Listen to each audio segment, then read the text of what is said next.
Imagine this. A medical procedure. It's currently sparking some really fierce debate. Okay. It's linked to lawsuits saying it's inaccurate, costs thousands of dollars, usually out of pocket. Right. And yet there's this, strong push in a whole country to make it widely available. How does that even begin to make sense? It's a puzzle, isn't it? Yeah. Today, we're doing a deep dive into exactly that. Pre-implantation genetic testing for aneuploidy or PGT-A. And it's a fascinating, really complex issue.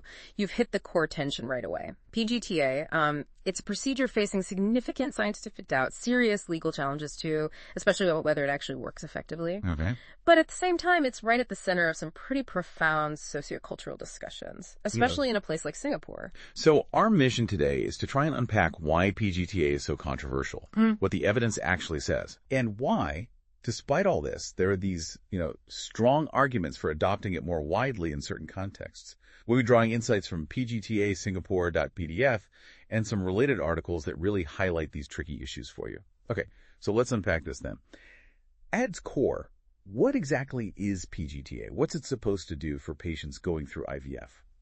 So PGT-A, you might also hear it called PGS, it's designed to screen embryos that are created during IVF.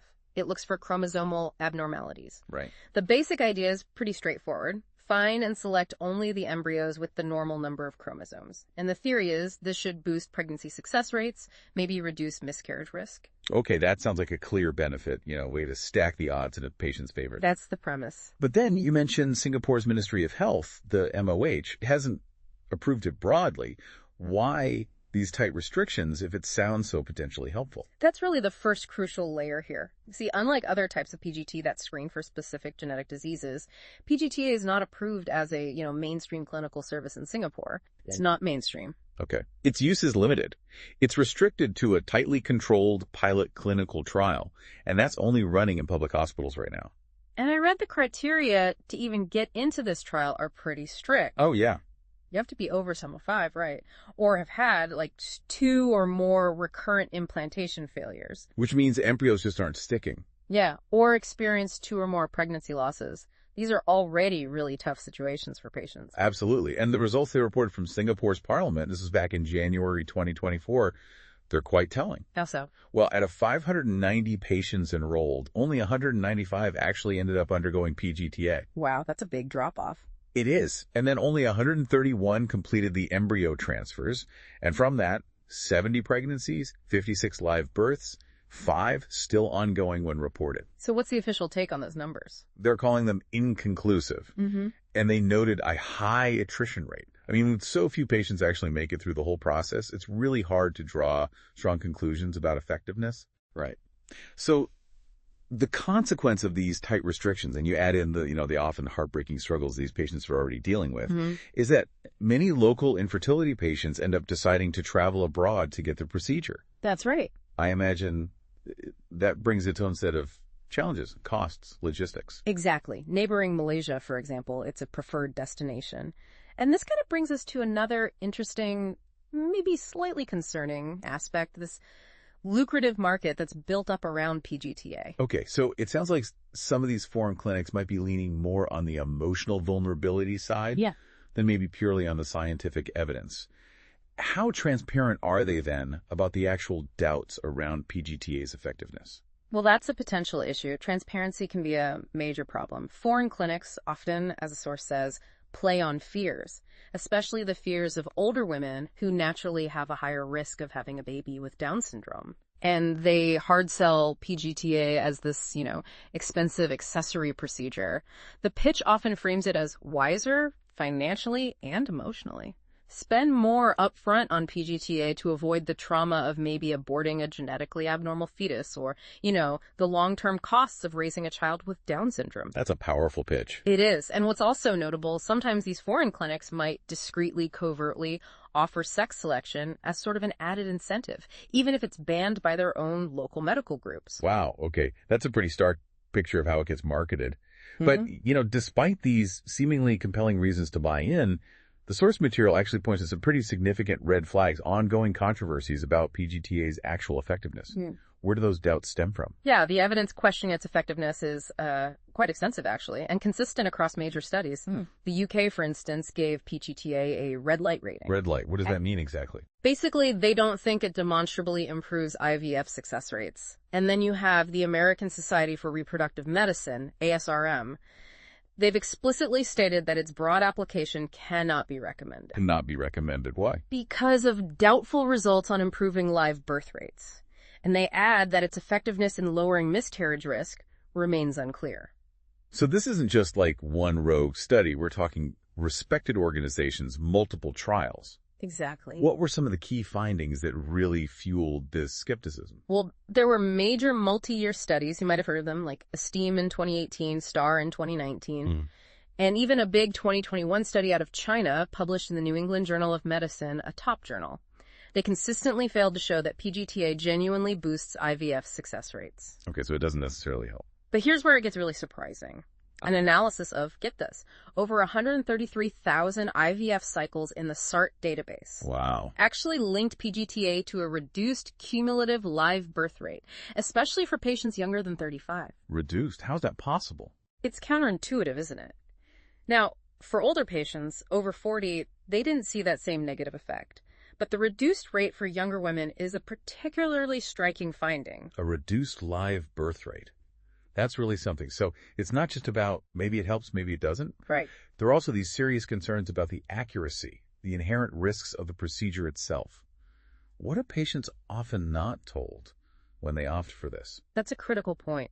Patients often aren't fully informed that these PGT-A tests can be often inaccurate, sometimes based on flawed assumptions, and their effectiveness is frequently overstated. Overstated? Yeah. American fertility clinics, for example, have been criticized for not sufficiently disclosing the inherent risks, things like misdiagnosis or even potential damage to the embryo from the biopsy itself, the cell extraction. And what are the specific risks with that biopsy? Does it actually hurt the embryo? Well, the picture is a bit mixed. Some studies suggest good quality embryos from younger women aren't harmed, but older women, they tend to produce fewer embryos, often lower quality. And these might be more vulnerable to damage during that delicate procedure. Plus, you have to consider the human element. The busier the IVF lab, potentially the greater the risk of human error during the biopsy. Makes sense. And here's another key thing. The biopsy only takes cells from the outer layer of the embryo. That part becomes the placenta, not the baby itself. Okay. So it's not testing the actual fetus directly. Exactly. Think of it like testing the packaging to guess what's inside. It can give clues, but it's not always a perfect reflection, right? Yeah. And this can lead to inconclusive or misleading results. So misleading results. What's the consequence of that? Well, the big fear is that the procedure might actually inadvertently reduce the chances of a successful pregnancy by causing fewer embryos to be available for transfer. This happens because potentially viable embryos that could have resulted in a healthy baby, might be wrongly labeled as abnormal and then discarded. Discarded based on a potentially flawed test. Precisely. This includes what are called false negatives, where mosaic embryos get discarded. Mosaic embryos, what are those? They contain a mix of genetically normal and abnormal cells. And here's the crucial bit. They actually have this amazing potential to self-correct during development and still become a perfectly healthy baby. Wow. So viable embryos might be thrown away. That's the risk. They're mistakenly identified as unsuitable and discarded, reducing the patient's overall chances. Okay, it sounds like there's this huge gap then between what patients think they're getting with PGT-A and the reality of its limitations, its risks.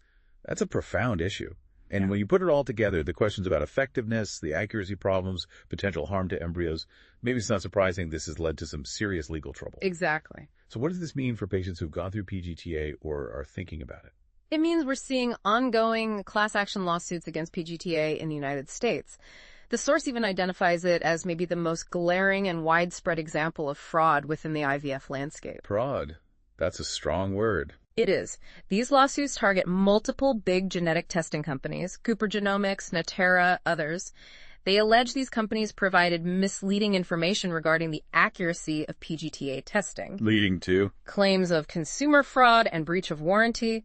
And remember, PGT-A can cost several $1,000s, typically not covered by insurance. Right. So the plaintiffs are saying, hey, We would not have purchased the test if we'd known the real limitations, and this led to emotional distress and, critically, a potentially diminished chance of having a successful pregnancy because viable embryos might have been discarded. And this isn't just a U.S. thing. No, not at all. In Australia, Monash IVF agreed to a huge payout, a $56 million to 700 former IVF patients. Why? Because their viable embryos were destroyed due to inaccurate genetic testing. $56 million. All right. Okay. So here's the really fascinating part. Despite all these huge scientific doubts, these massive legal controversies, the source material argues there are these compelling sociocultural reasons why Singapore should actually approve PGT-A as a mainstream treatment. How does that paradox even work? It really comes down to deeply held values, societal priorities, and individual patient perspectives. From the viewpoint of some Singaporean patients, the perceived benefits of PGT-A, Which are mainly primarily preventing Down syndrome and other chromosomal issues, especially for older mothers, and critically, averting the need for abortion. These perceived benefits would far outweigh the various disadvantages and pitfalls we've discussed. Okay, outweighing the risks and inaccuracies. For some, yes. Think about it like this. We already have prenatal tests like amniocentesis or CVS, right? Chorionic villus sampling. Sure. They also have known risks, small risk of miscarriage, for example, and they offer zero therapeutic benefit for live birth rates. They're purely diagnostic. All right, they just tell you if there's a problem. Exactly. Yet patients choose them all the time. So PGT-A, viewed through this lens, isn't really about improving IVF success rates. It's better understood as a diagnostic, maybe preventative tool, one that, like amnio or CVS, comes with its own set of risks. Okay, that's a different way of framing it. Let's dig into the first specific reason driving this demand in Singapore, the declining birth rates and late motherhood. Sounds like a big demographic pressure cooker. It really is. Singapore's undergone a major demographic shift. You've got this increasing trend of women having children later in life and simultaneously a drastic reduction in fertility rates. How low are we talking? The total fertility rate, the TFR, it's been consistently below 1.2 since 2017.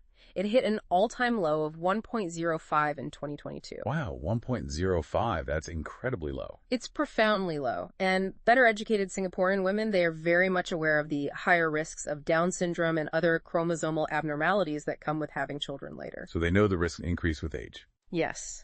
And this awareness, sometimes combined with, as the source puts it, vigorous campaigning and publicity stunts by pro-life activists that portray abortion as, highly risky, painful, and harmful.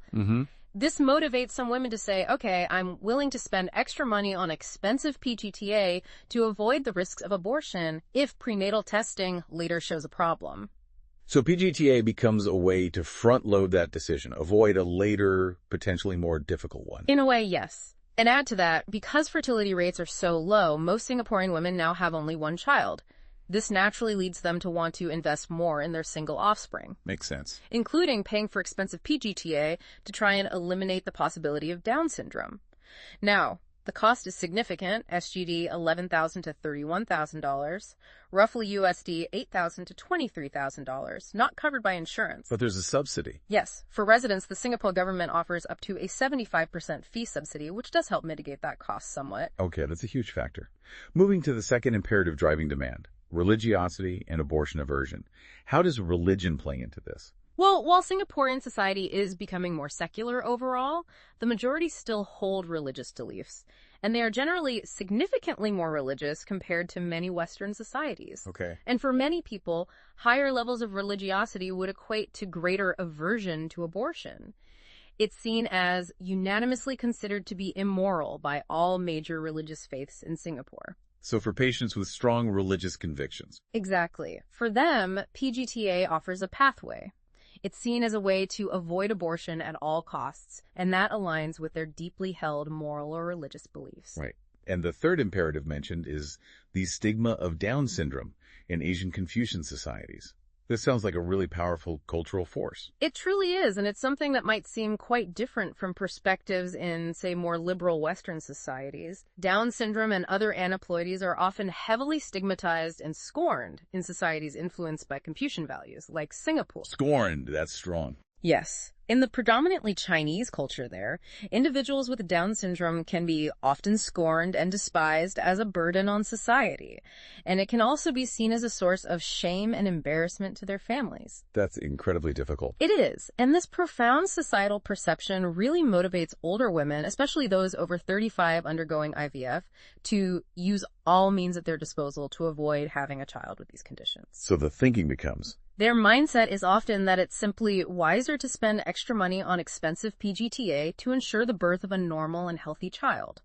Better that, they feel, than risking abortion later, or facing the perceived burden and cost of raising a disabled child in that cultural context. PGT-A, for them, provides much-needed peace of mind. oh, okay. So if we tie all this together, the source seems to suggest that because of these really strong sociocultural drivers, the demographics, the religious views, the cultural stigma, Singapore's Ministry of Health should actually allow local IVF patients the option of adding on PGT-A, even with all the controversy about its therapeutic value, its cost-effectiveness. That's the argument presented, yes. Which brings up a huge question. How can that possibly be done responsibly, given everything we've just discussed about the doubts and risks? Right. And the source offers a crucial recommendation here. It argues there should be compulsory counseling for all patients considering PGT-A, and importantly, this should be done by a qualified genetic counselor. Compulsory counseling, not just optional. Exactly. It's presented as a vital step to ensure patients are making a genuinely informed choice, not just reacting to fear or marketing. And what should this counseling cover? Several key things. Patients absolutely need to be well aware of the various disadvantages and pitfalls. That includes the risk of misdiagnosis, often because of that chromosomal mosaicism we talked about, the mix of cells making testing tricky. Right, the mosaic embryos. Yes. They also need to know about the possible reduction in live birth rates because the biopsy itself might damage the embryo and the general lack of proven cost-effectiveness.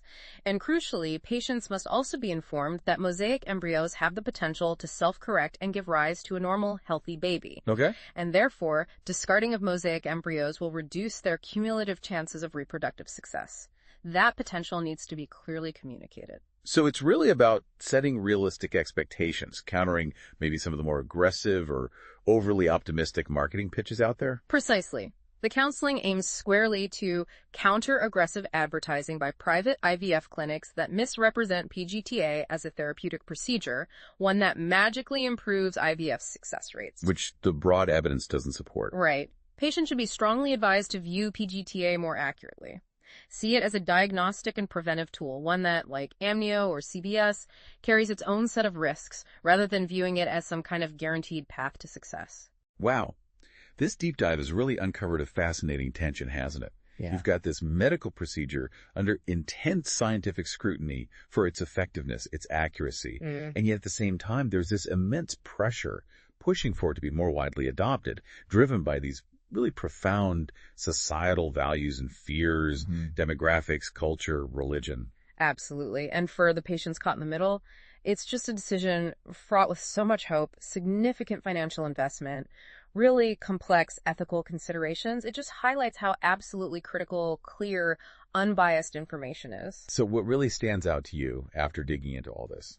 How do we navigate this incredibly delicate balance between solid scientific evidence on one hand and individual autonomy, powerful cultural forces, demographic pressures on the other, especially when it comes to these deeply personal reproductive healthcare decisions? Definitely something to mull over.